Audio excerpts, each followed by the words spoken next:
And it doesn't exist anymore because everybody wants to get paid. But at one time there was a camaraderie that if I wanted to scratch your voice or use your what's his name, you wasn't going to be like, yo, where's my money at? It was just the fact. It was just the blessing and we can't pay bills with blessings. But it was just the admiration or just recognizing that you use my voice sample on a scratch on your song.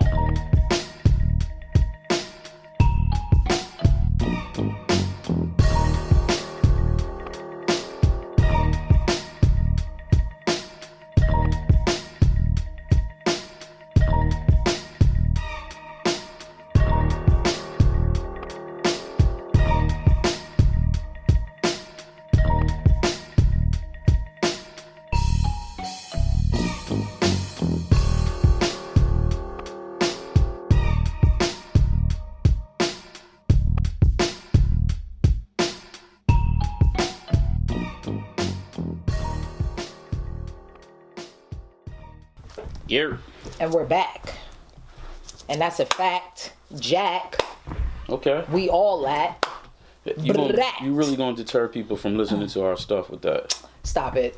You know what I'm saying? Listen, they like, yo, she got bars, son. What? You're bugging. Thank you. All right, so moving right along to our next segment. This is our official, unofficial culture segment where we talk about things within hip hop and sneaker culture. And so this week we have decided to take on the arduous task, the controversial task of talking about sampling versus not sampling. Ooh. For all you beat makers out there and for those people who love beats, right?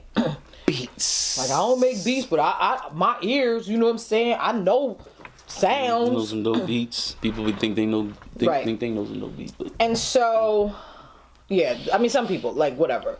But let's see how much you are involved in this conversation. Since the inception of hip-hop, we've been sampling. Yeah. So let's just get that out of the way, right? Yes. We've been sampling. Yes. Okay? The core, the base makeup of hip-hop music, rap, quotations with your fingers, it's been sampling.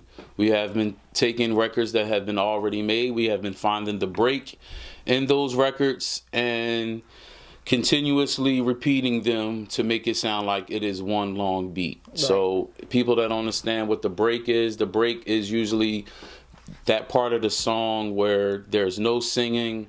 And this is back when songs had what they called bridges after the second verse, chorus. You get this span of, there's no particular time of music where there's no singing, and then we get back to the right. Just enjoy the band. The band, right? Because they need time to shine. Yeah, their time to shine. That's really what it was for. What it was. It was their time to show you that we can play this and take that mood of the music to another level, and then take you and bring it back around to the song with the again, vocals, and then the song, So that is what we took from, in the early elements of making hip hop music. That is sampling. Sampling. Then as we progress, there are machines that record music and that are able to, loop it. And really, when you get early into sampling, the fact that they had to, before the loops, that they had to use the record and record that first. You know what I'm saying? Oh, yeah, baby. You had to do that. First of all, you had to have two of the same record. You had to do that the whole time. You had to have the money to buy two of the same record. Right? And then you had to, time it. You had to time that and do that. You had to do that for 3 minutes. Just so you know what I'm saying? So you can have enough time. Yes. You know what I'm saying? Yeah. Yeah, and that is basically, where we started. And then the evolution of, beat machines and being able to record stuff, and then you being able to loop that on the machine, and it made it easier going into recording it. Even back in the day, still, there has been tracks that have been played. There have been bands or whatever, but I don't believe that those beats necessarily always have the appeal at the time of the music that you know what I'm saying, was being sampled. Okay, I get what you're saying. Even back to your Run DMCs. You know what I'm saying? You got rock guitar riffs. Yeah. You know what I'm saying? Which isn't actually samples or whatever. Right. And the drums is being played on a drum machine. I think sampling became more, I can't say more famous, recognizable, and the James Brown era is what really, like, you know, had people more paying attention to the music. Because James Brown Band Yeah. was like that. Yeah, no doubt. Right? And I think that because we are the children of soul music, No doubt. right? True indeed.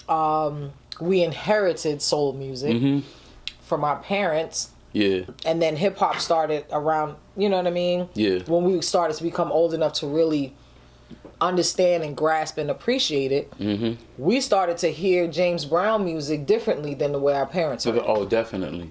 Right? Definitely. I mean, yeah, we appreciated the But, instrumentation. I mean, it was getting it was getting manipulated through new ideas in a way that they were putting it through beat machines that really made it. But also, not only that, it was the drums, James Brown's and those funky drums, amongst other artists. But those drums really made it, brought out our hip hop sound, which was that boom bap and that, you know what I'm saying? Yeah. And yeah. And, you know, just us, you know, and then, you know, we can just go into why the drums and, you know, black children are connected, you know, our ancestors in Africa and the sounds of the drums, and that's the heartbeat of black people and all of those other things. Yeah. But the reason why I decided, because, you know, when we pick topics, we take turns picking the beat segment, the sneak segment, the rhyme segment, the culture segment. And I brought this to Fever because, number one, because he's a producer. And I know that as a producer, the conversation is not black and white. Right? For some producers it is, right? Some older producers is like, not a sample. Right? And for a lot of newer producers is like, I don't sample. Yeah. Right? And then there are people who appreciate both sides, like I believe you do. Well, you can do both. I just believe, you know, that you can't. Well, not everyone can do both. Well, but the ones who can do it well. Yeah, and some people just, that is just their thing. Like, they just going to sample, and then some people are going to just, you know, put sounds together, because the thing is that people that don't sample don't necessarily know how to make music either. Like, read music is what I'm saying. Right. You know what I'm saying? But a lot of producers, right? And No. so that's the thing about hip hop, right? Is that, you know, early on, oh, it's not real music. Y'all are not real musicians. Y'all don't know how to read music. Right? But if you take someone like Dilla, who would take a piece of a song and manipulate it to the point where you can't even recognize where the song comes from, but you done took that sound and created a whole nother sound. A whole different sound. How are you not a musician? Oh, that's definitely, and that's why they got his MPC in the museum, because, you know, And that's we just, saw it.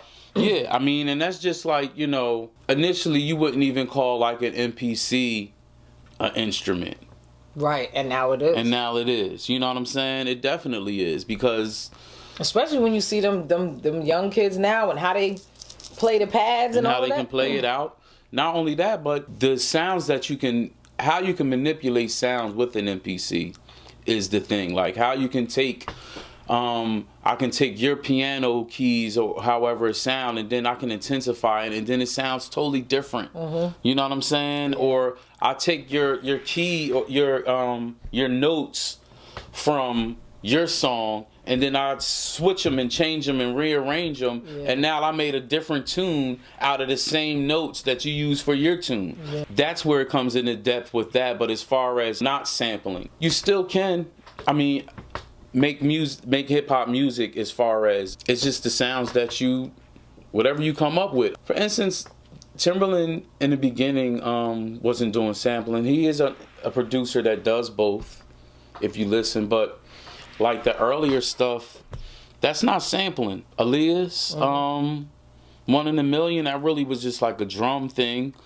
Technically, there was songs earlier in the 80s that, you know what I mean, you can tell that weren't sampled records, you know. To touch on that, also, we got to touch on the fact that you have to pay for samples. And that's the progression of why a lot of producers got away from sampling. Out of sampling. Because these artists started to see that hip-hop was a moneymaker, and they just started getting ridiculous with asking what they wanted for permission. Well, I can't say ridiculous. You know, you feel your music is sacred. You have a price tag, like you want to use my sound. This is how much I feel. This is how much I feel. Yeah. And so I take that back. It's not ridiculous.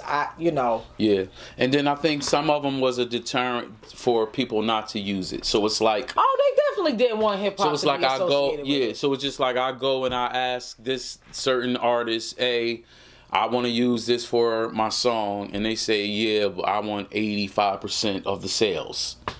And it depends on where you're at with it. If you think it's going to be a big hit to where it'll lead you into people buying more of your music or your album, then you might be cool to go with that.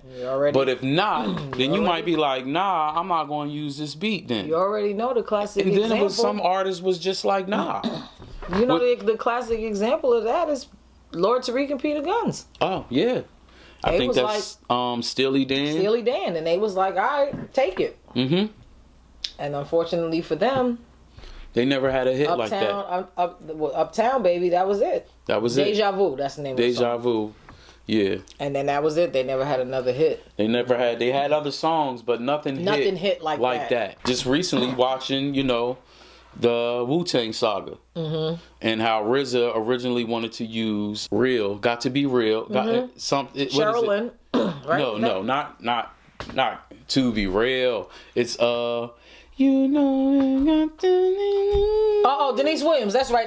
Denise Williams. He originally did that. The We Love You Rakim over that, and then they said they couldn't get it. You know, they couldn't get the sample cleared or didn't, so he couldn't use that beat. But there's been artists in the past. What's his name? Is it also Biz Markie? May he rest in peace. Just a Friend. Mm-hmm. I'm sorry. Just a Friend was he was sued for that, for using that, for sampling that, but that was a lesson by using somebody's stuff and not getting it cleared first. Yeah. You know what I mean? And then like that was a lesson in hip hop at the time of him doing that, them not getting it cleared, and then them suing him, and it costing him so much money for his biggest hit record. Yeah. You know what I'm saying? His biggest hit record. Same thing happened with Pharoah Monch. It's countless people. They have many stories of, oh yeah, every time this song gets played, I don't get nothing because I ain't clear the sample. Here's a controversial one.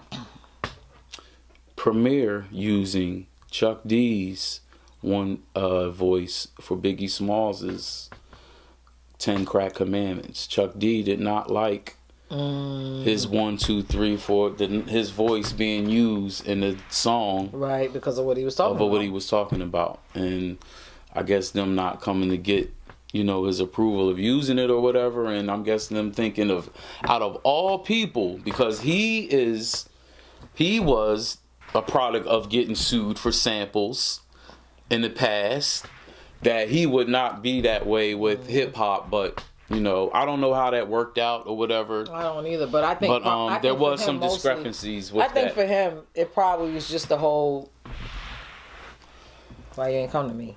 I mean, that's understood also, but I believe, and it doesn't exist anymore because everybody wants to get paid. But at one time, there was a camaraderie that if I wanted to scratch your voice or use your what's his name, you wasn't going to be like, yo, where's my money at? It was just the fact, it was just the blessing and we can't pay bills with blessings, but it was just the admiration or just recognizing that you use my voice sample on a scratch on your song. Like, you recognize what I said was dope for it enough for you to use that again. Yeah. But, you know, record labels is not going for that. No.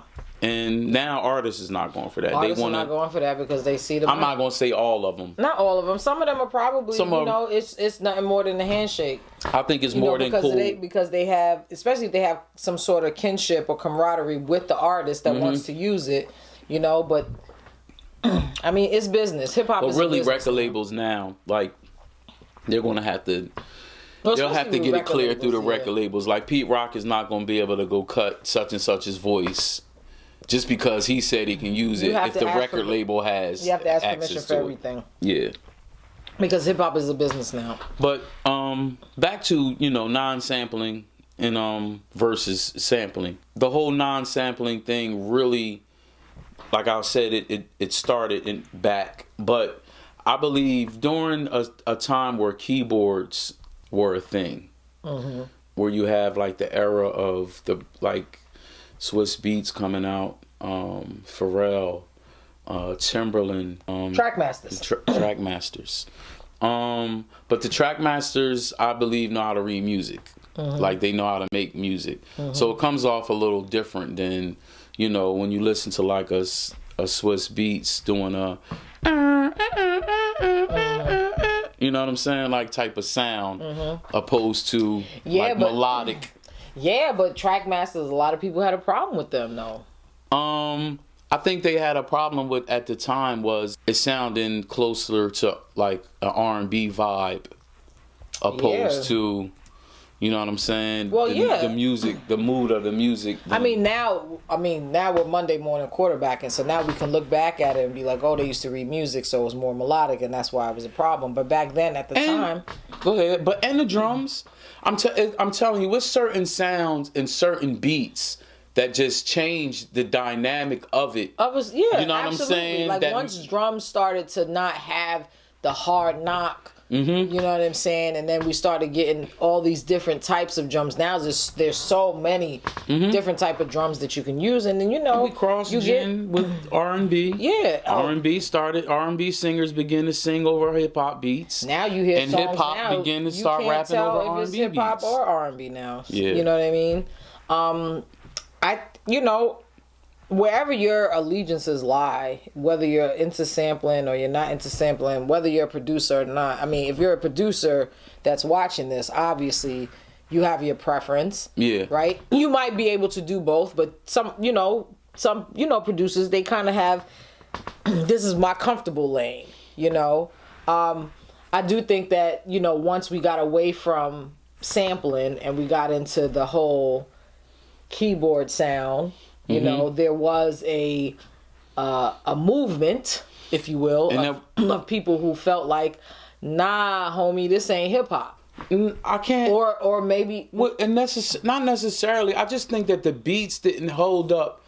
I think at the time, if you listen sonically, there was music coming out that didn't have the sound that we were accustomed to with hip hop. That low end bass is just like the sounds that were coming on the keyboard don't sound like the beefy beats that really were sampled drums. You know what I'm saying? Those sampled break beats. You know what I'm saying? So now you're using keyboard drums that they're so clear and they're crisp, and then there's people that they don't know how to put these filters or whatever to these drums to make them beef up. So now the drums sound thin, and now you get in Raekwon's second album. If you listen, it's not done by the RZA.